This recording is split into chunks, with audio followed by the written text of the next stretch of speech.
I'm Gab. He's Jules. Gray skies over West London, but that's okay because we're here to brighten things up. Yeah. Very gray over Stamford Bridge after that horrendous performance. Wild stuff at Fulham, but City win. But we're going to start in La Liga, Jules. Barcelona against Atletico Madrid. Now, going into this, we saw at the weekend. I mean, both teams rotate a little bit, but Atleti changed a lot. They changed a ton. They had a plan. And it didn't work out. I thought Barcelona absolutely wiped the floor with them in difficult circumstances as it happened. I mean, given the fact that we had to see Gerard Martin at center back, given that Pedri now there's an issue, this could have been worse. I was impressed with what they put together. It's flimsy, but Flick said it was the best game in a while, which I kind of agree with, although Thiago Almada has a good chance to make it 2-2. Baena opened the scoring too. So it was not perfect again defensively from a Barcelona point of view, but going forward, they are quite a fantastic team. So it's the same that we say a lot really. Defensively, there are a lot of issues. I still think that they missed Frankie de Jong in that midfield, and defensively, Martin and Kubasi as two centre-backs is difficult really. So I really think that Atletico could have taken advantage of it, and they were not far from it, really, especially if you consider that Gerard Martin could have been sent off, or maybe should have been sent off even. So things could have turned differently, but going forward with the ball, Barcelona are just so good. When Rafinha is also in this kind of form, plus Lamine, it's pretty good. I was surprised, given that he's played front two virtually the whole year, and given that he kind of set up that way. All right, I didn't expect Sorloth to start. But you do have Griezmann and you do have Raspadori. To play Julien on his own, with sort of Baena and Nico floating behind, I thought that was part of a plan. But I also thought that plan was kind of thrown out when they lost Cardoso so early. Yeah, there was a few injuries in that game, Cardoso included in that kind of double pivot. Baena has played off the striker a lot recently. I think he likes him a lot, and he took his goal really well, to be fair.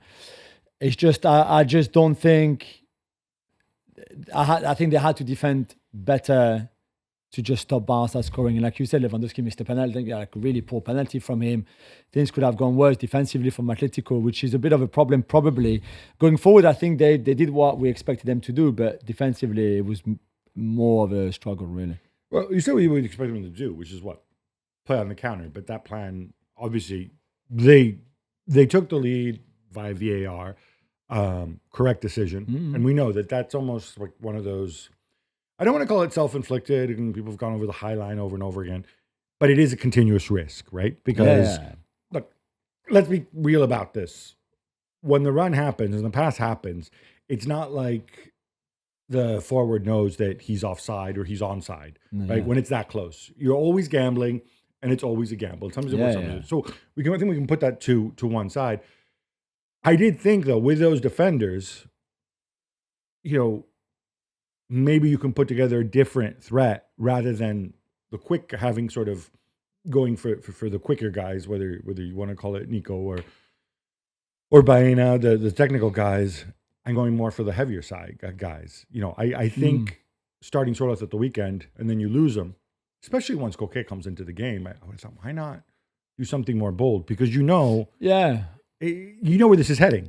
But I think that's the plan for the second half, and they did that. And to be fair, there were moments in the second half when they looked good. And again, Thiago Almada should have really scored and to make it 2-2 at the time before the late goal by Ferran. So in a way, you could look at it from an Atletico point of view and think, okay, it kind of worked. What he tried to do at the beginning, Baena opened the scoring. They were 1-0 up. They should have been 11v10.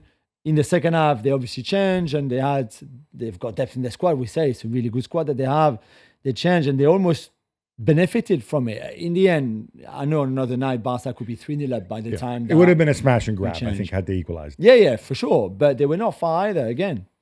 How serious? Well, we're gonna talk about the center back situation because I think this is really serious. Yeah. Pedri, again, there's going to be questions now about his fitness. He looked on French television. They were hoping there was just cramps. It looked more like it looks muscular. Yeah, And that's another question mark. So, but we're going to break all this down. And look, Barcelona fans, don't get too down. Don't let us get you too down. You're top of the league. All right, Jules, let's try to understand this a little bit better. We have to talk about, I wish we didn't have to talk about Barcelona's defending, but we have to. Yeah.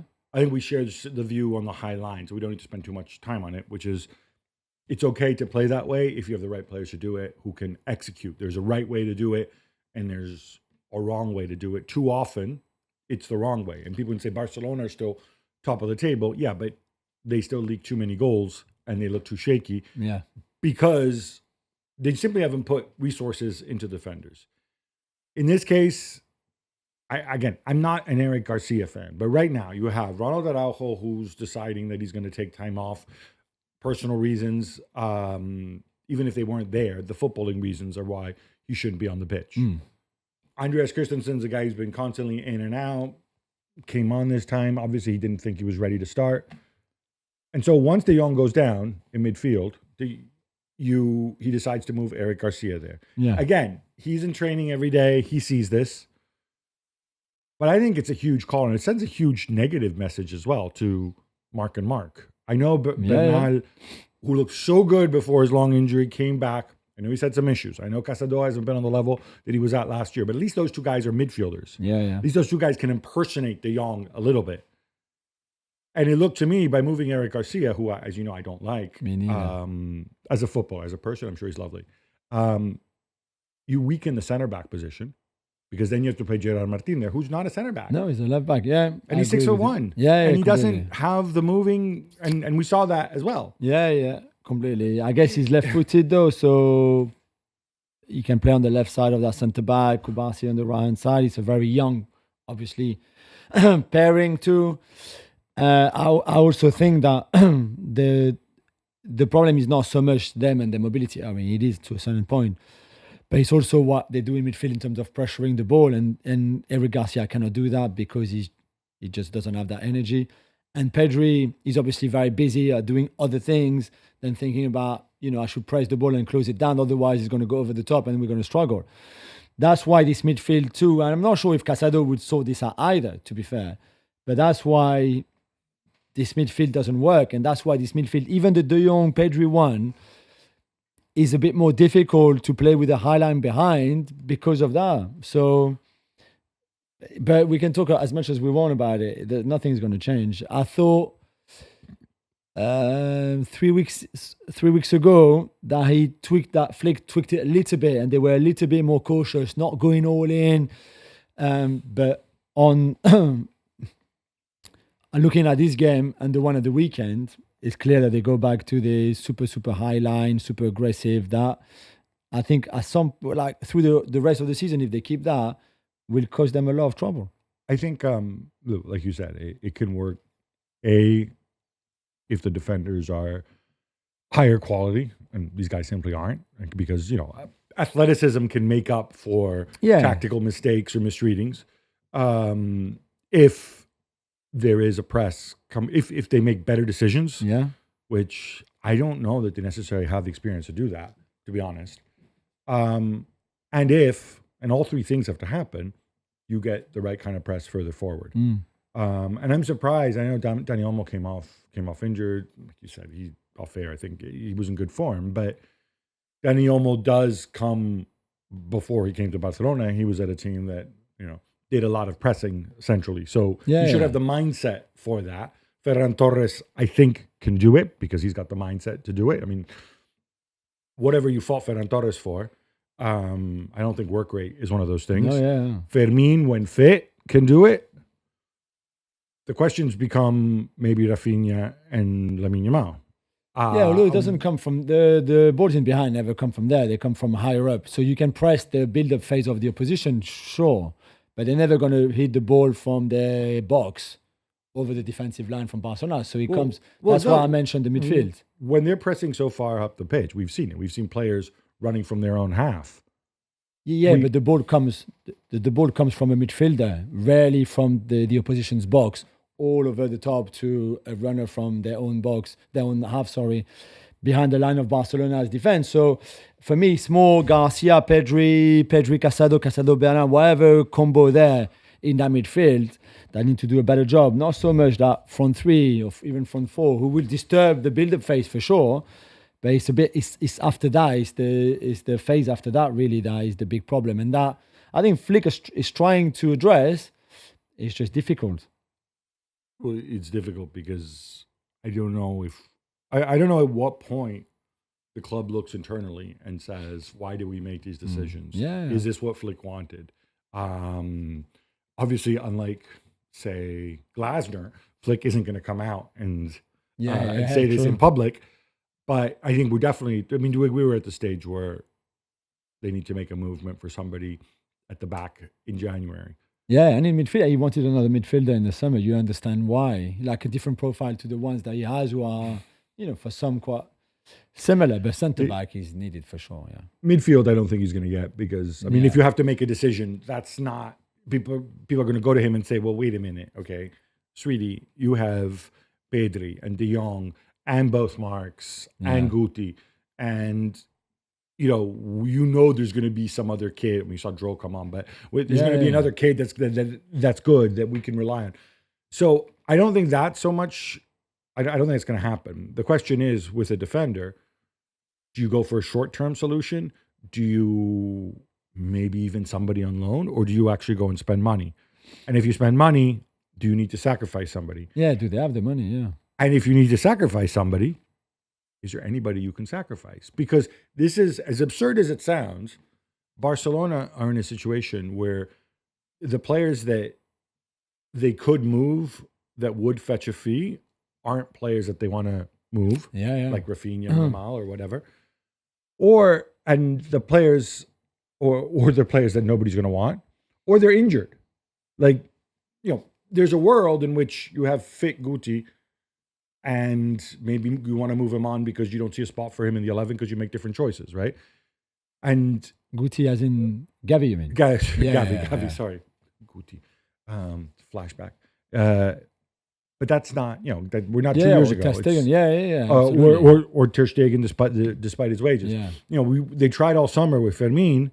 People aren't going to give you 60 million for Fermin. Maybe they should because he does a lot of work. Yeah. So that's where they're really stuck.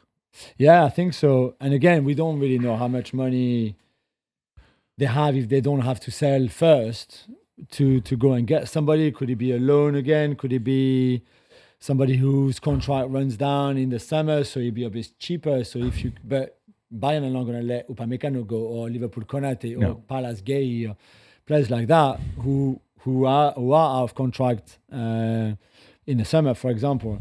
It's a bit tricky, but as we've been saying all season, it's something that they should have addressed in the summer, and it's pretty, as good as Rashford has been for them, I would have 100% got for centre-back then, instead of, even on loan, instead of having gone for him. Well, I've been saying that all season long, so I'm on board with you there. Further up the pitch, Lewandowski's penalty, again, you're the Techers guy. People look at it and they're going to make fun of Lewandowski. I'm sure there's a good, and he is like, when we see stuff like that, I got a little angry, right? I defended Lewandowski on this one in the sense that he's not perfect. He's getting older. He screws things up a little bit because he doesn't get around the pitch the way he used to.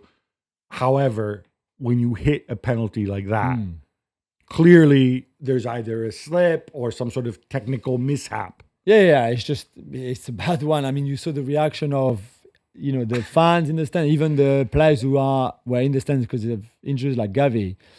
It was half like they could not believe it, and half they were thinking like, this is ridiculous. Why did you try that? I don't think. Well, what was he trying to do? I'm not really sure. It's quite unlikely because he's quite reliable on penalties, usually. Maybe not so much this season. So it's hard to understand. But maybe just you're right. He's not in confidence. He's not as sharp as he used to. So it's not. You didn't see. It's been a difficult season, really, in and out of the team because very of injuries. difficult. Because Ferran has done well when he played instead of him. I was hoping you would tell me that there was a slip or some movement or something, or his foot angle isn't what it should be for some reason. No, I wish I could, but no, I don't think so. Sorry, Leva. We tried. I really, really tried this time. No. We're with you. That's another position where they need to add. That's the eternal debate, So if we're not sure that they have money for a centre-back, that potentially you could find one for, I don't know, let's say 30 million euros. If you want a top number 9, this is not going to be 30 million. We're talking about 60 minimum, and they definitely don't have that money right now. So I don't know where you go. I don't know if you keep him another year. I don't know if Ferran is the answer. I mean, that's a summer move if it happens. Yeah. Anyway, summer. It won't be in January, but it's a big job for them. You might like a lot of profiles, but you need the money to be able, and the salary space in your salary cap to be able to attract them. Well, he would clear he's on a ton of money, so he would clear that. Yeah, that is the good news, I guess. Absolutely, if you replace him, yeah. Maybe there's a functional striker you can get. Maybe Yeah. somebody doesn't need to start every game. Maybe sometimes you go with Ferran Torres. Maybe sometimes Yeah. it's him. You can muddle through that way. It's a big summer. There's some really big calls. For a Yeah. team that we don't know what they're going to do. I feel like they could win the Champions League and La Liga, or at the same time totally flame Completely. out because You're right. there's so many inconsistencies. Yeah.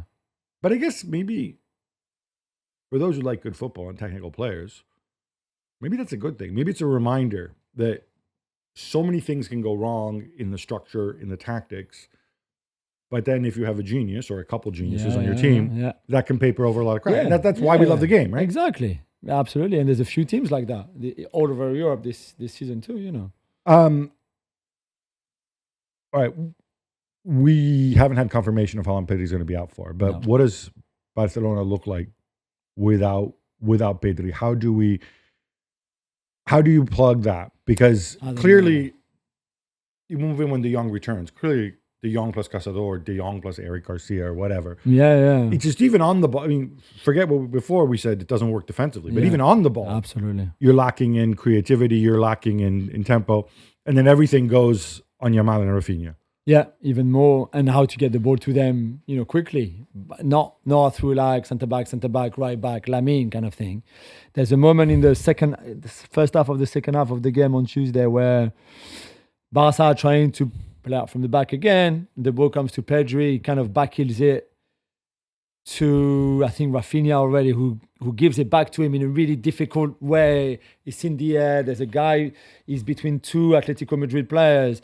And Pedri still manages to chest the ball and then hit it like into the path of Rafinha. It's just an incredible piece that not even De Jong I think can do. Certainly doesn't have that kind of sharpness in him to do it. Eric Garcia, let's not even go there. Casado neither. I think you're going to lose so much. On top of that, Dani Olmo, as we mentioned, is injured. Fermin is injured. So I'm not even sure who you put as a 10. Probably Ferran and Lewandowski, then Rafinha. Then you could look to move Rafinha inside, maybe.